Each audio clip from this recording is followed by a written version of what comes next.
मंथरा की बुद्धि पलटी गई। मैया कैकेयी के भवन में जाकर मुंह बनाकर खड़ी है कोने में। कैकेयी जी ने कहा, मुझे भय लग रहा, क्यों ऐसे मुंह बनाकर खड़ी? अरे देवी, 15 दिन से राम को राजा बनाने की तैयारी चल रही है, आपको किसी ने बताया? कैकेयी जी ने कहा, राम राजा बनने वाला है? अरे मंथरा, इतनी बढ़िया खबर तूने ही तो सुनाई, आज तक किसी ने नहीं अब तक बताया। मंथरा क्या चाहती है मांग ले। मंथरा को ये थोड़ी ना चाहिए कि कैकेयी जी प्रसन्न हो। मंथरा ने कहा, रानी ज्यादा उतावली मत हो। आपको क्या लगता है कि इस राज तिलक से आपको या भरत को कोई प्रसन्नता लाभ मिलेगा? नहीं, राम के राजा बनते ही तुम बनोगी दासी, भरत बनेगा दास, और तुम्हारी वही दशा होगी जो मेरी है। मैं भी तो एक दासी से बढ़कर क्या ही हूं, तो तुम भी वैसे हो जाओगी। कैकेयी जी ने कहा, अरे दुष्ट, मेरे पति के बारे में अब शब्द कहती है, अगर दोबारा कभी ऐसा बोला ना तो तेरी जिह्वा खिंचवा लूंगी मैं। मंथरा रोने लग गई। मंथरा ने कहा, रानी अरे जिह्वा क्यों खिंचवाओगी? मैं तो कहती हूँ मेरे तन की चमड़ी ही उधड़वा दो, लेकिन मर भी जाऊं ना, फिर भी अगर कोई तुम्हारा बुरा करेगा तो मुझसे नहीं बर्दाश्त होगा। ये मंथरा की सबसे बड़ी चाल थी भैया। कई बार मैं उदाहरण में कहती हूँ कि किसी व्यक्ति के मुंह पर एक तमाचा कोई खींच के मारे और वो तमाचा खाने के बाद कहे, भैया दूसरे वाले पे भी तमाचा जड़ दो, पर अगर तुम्हारा कोई बुरा किया तो आंख निकाल लेंगे हम उसकी। आप चरणों में साष्टांग हो जाएंगे उसके। इतना बढ़िया आदमी हम मार रहे हैं और ये हमारे हित की सोच रहा है। कितना हितैषी है मेरा। मैया ने मंथरा को फटकारा तो, और एक बात कहूं, मंथरा कुसंगति है, और अगर एक बार कुसंगति का त्याग कर दिया तो दोबारा उसकी ओर पलट कर देखना नहीं चाहिए। अगर मैया ने डांटा था तो फटकार कर भगा देती, जोरदार फटकार लगाई, लेकिन फिर दूसरे ही पल, अरे मंथरा क्यों ऐसे बोलती है, दोबारा चली गई पलटकर, और यही मंथरा को मौका मिल गया। मंथरा ने कहा, रानी मैं कुछ भी ऐसे अन्यथा नहीं बोल रही, ये सब षड्यंत्र चल रहा है जो आप अभी नहीं समझ रही हो, पर बाद में समझोगी, पर तब समय बीत जाएगा। मैया ने कहा, तो मैं क्या करूं? रानी 15 दिन हो गए, 15 दिन, अगर ये चाल नहीं होती कौशल्या की तो क्या आपको नहीं बताते? महाराज ऐसे तो कहते हैं कैकेयी सबसे प्यारी रानी है, तो अब तक क्यों नहीं बताया आपको? अब मैया को भी लग रहा है, यद्यपि ये सब राम जी की इच्छा से कैकेयी मां कर रही है, पर इच्छा के पीछे भी हमें तो कुछ शिक्षा लेनी है ना। अगर हम भी ऐसा सोच लिए इच्छा से हुआ तो फिर हम भी कहेंगे, गलत कर देंगे, कहेंगे इच्छा से हुआ। ये कैकेयी मैया लीला में शामिल होकर हमें ये दिखा रही है कि कुसंगति का परिणाम कितना भयावह होता है।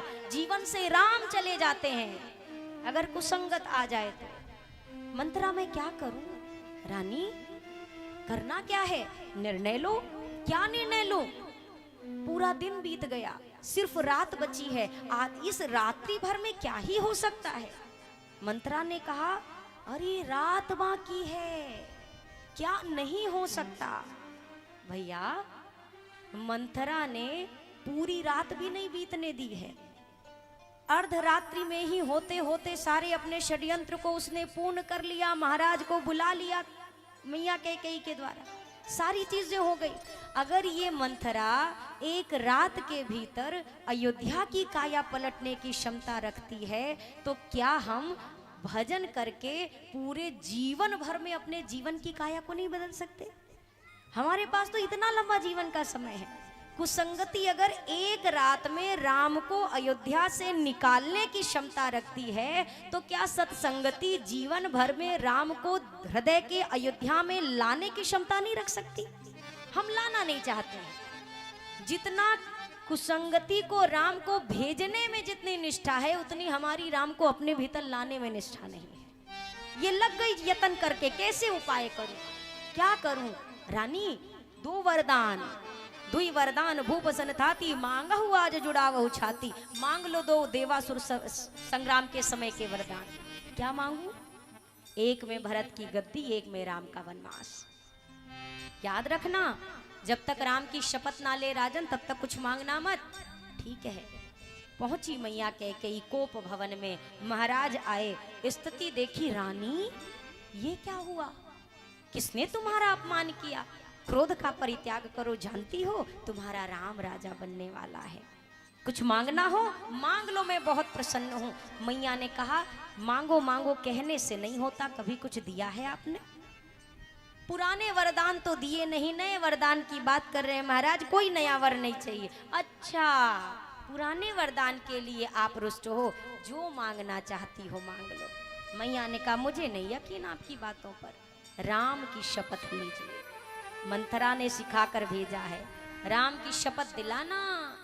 अब दशरथ जी ने कहा रानी, रघुकुल रीत सदा चली आई, रघुकुल रीत सदा चली आई, प्राण जाई वरु वचन न जाई, प्राण जाई वरु वचन न जाई, सुनहु प्राण प्रिय भावत जी का, सुनहु प्राण प्रिय भावत जी का, देहु एक वर भर तहि टीका, देहु एक वर भर तहि टीका, मांगऊ दूसर वर कर जोरी, मांगऊ दूसर वर कर जोरी, पूर्वऊ नाथ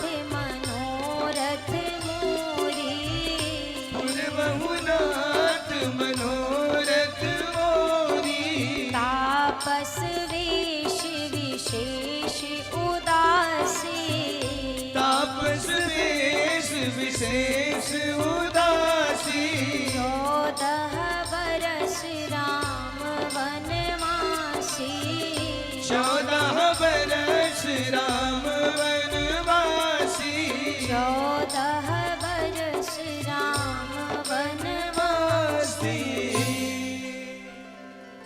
मैया कैकेयी से दशरथ जी ने कहा, रघुवंशी कभी वचन देकर पीछे नहीं हटते, मांगिए क्या मांगती है। किसी से भी ना भैया, वादा वही करिए जो आप निभाने में सक्षम हो। खुशी खुशी में आदमी बड़े बड़े वादे कर देता है, और जब उसकी पूर्ति नहीं कर पाता तो या तो संबंध बिगड़ जाते हैं और या तो फिर अपनी कोई निजी हानि होती है। एक बड़ा सुंदर सा सूत्र है जीवन का, 3 सूत्र। आनंद में वचन मत दीजिए, जब बहुत प्रसन्न रहिए। आनंद में वचन मत दीजिए, क्रोध में रहिए तो उत्तर मत दीजिए, और दुख में रहिए तो कोई निर्णय मत लीजिए। ये 3 चीजों को अगर कोई जीवन में शामिल कर ले तो बड़े अच्छे बदलाव हो सकते हैं। दशरथ जी ने कहा मांगो क्या मांगती हो। मैया कैकेयी ने कहा मेरा पहला वरदान कल राज तिलक राम का नहीं अपितु भरत का हो। और दूसरा वरदान मांगने से पहले कैकेयी जी ने हाथ जोड़ लिए। हाथ जोड़कर कहती हैं महाराज, पूर्वौ नाथ मनोरथ मोरी। मैं हाथ जोड़कर कहती हूँ मेरे मनोरथ को पूर्ण करिए। मेरा मनोरथ क्या है? तो क्या कहा मैया ने कि तापस वेश विशेष उदासी। तपस्वियों का वेश धारण करके विशेष उदासीन व्रत को लेकर के राम जी 14 वर्ष के लिए जंगल में जाएंगे। अब इसी एक शब्द से हमें कैकेयी मैया के मन के भाव को पढ़ना पड़ेगा। दृश्य क्या है? कैकेयी जी ने हाथ जोड़ा है। अगर कोई व्यक्ति जिद से काम कराता है तो हाथ नहीं जोड़ता है। जब वो जिद में कराता है ना, क्रोध में कराता है, तो क्रोध में अगर कोई व्यक्ति कराएगा काम, मैया कोप भवन में बैठी हैं, ये भी ध्यान देना पड़ेगा। मैया कोप भवन में क्यों आई है? क्योंकि मैया रुष्ट थी। और रुष्ट थी क्यों? महाराज ने मेरा वचन नहीं पूर्ण किया। कोप भवन में बैठने के बाद मैया हाथ जोड़ रही हैं। किस वरदान में? दूसरे वरदान में, ना कि पहले वरदान में। दूसरे वरदान में हाथ जोड़कर क्या कहती है? राम को जंगल भेज दो। हाथ जोड़ने का क्या तात्पर्य था? मैया कहती है मेरा मनोरथ है। क्या मनोरथ है? मेरा राम जंगल चला जाए। यहाँ मैया का मनोरथ राम जी को जंगल भेजना नहीं है, जंगल में बैठे हुए भक्तों तक अपने राम को पहुंचाना मैया का मनोरथ है। शबरी तक राम को पहुंचाना है, केवट जी तक राम जी को पहुंचाना है, कोल भील तक राम जी को पहुंचाना है। मैया का ये मनोरथ है, मेरा राम सिर्फ राम, श्री राम, रघुनंदन राम, राजा राम न रहे, मेरा राम संसार में मर्यादा पुरुषोत्तम श्री राम बने। ये मैया कैकेयी का मनोरथ है। दूसरा वचन सुना, महाराज स्तब्ध रह गए। रानी ऐसा मत करो, अयोध्या अनाथ हो जाएगी। मैया ने कहा मुझे यही वरदान चाहिए। राम जी आए, राम जी ने कहा माँ पिताजी के दुख का कारण तो कहो, क्या हो गया पिताजी को। मैया ने अपने दोनों वरदान बता दिए, मैंने ये वरदान मांगा है। राम जी कहते इतनी सी बात, इतनी सी बात मैया। अरे मैया इसमें तो सब प्रकार से मेरा कल्याण है। सुनु जननी सोई सुत बड़भागी, जे पितुमातु बचन अनुरागी। माता पिता के चरण में अनुराग रखना एक बात है, पर वचन का पालन करना बहुत बड़ी बात है। चरण तो स्पर्श कर लिया, क्या वचन तक पहुंचे। रघुनाथ जी ने कहा माँ इसमें कोई हानि नहीं, मैं अति शीघ्र तैयारी बनाता हूँ। गए रघुनंदन, राम जी को कौशल्या मैया राम जी के लिए भोग बना रहे थे। जा करके कहा माँ पिता दीन है मोहि कानन राजू, मुझे पिताजी ने जंगल का राज्य दे दिया। शब्द हैं भैया, शब्द हैं। यही शब्द किसी मरे हुए में प्राण डाल भी सकते हैं, और यही शब्द किसी जिंदा आदमी के प्राण ले भी सकते हैं। कई बार हम निवेदन करते हैं कि जीभ में हड्डी तो कोई नहीं होती है, बड़ी लचीली और सबसे कोमल होती है, लगती बड़ी बिचारी है, पर अच्छे अच्छों को बिचारा बना देती है ये जिह्वा। शब्द राम जी चाहते तो सीधा कहते मैया ने दो वरदान मांगे, भरत को गद्दी मांगी है, हमको जंगल भेज रही हैं। पर राम जी के शब्द क्या है, मुझे जंगल का राजा बनाया गया है, मुझे बड़ा राज्य प्राप्त हो रहा है। यही शब्द किसी को आ भी कहता है, और यही शब्द किसी को जा भी कहता है। किसी से बोलिए तो बढ़िया बोलिए, नहीं बोल सकते हैं बढ़िया तो चुप रहना सबसे अच्छा है, मौन रहना उचित है। लेकिन किसी को ऐसे शब्द ना बोलिए कि किसी जिंदा आदमी के प्राण निकलने को उतारू हो जाए।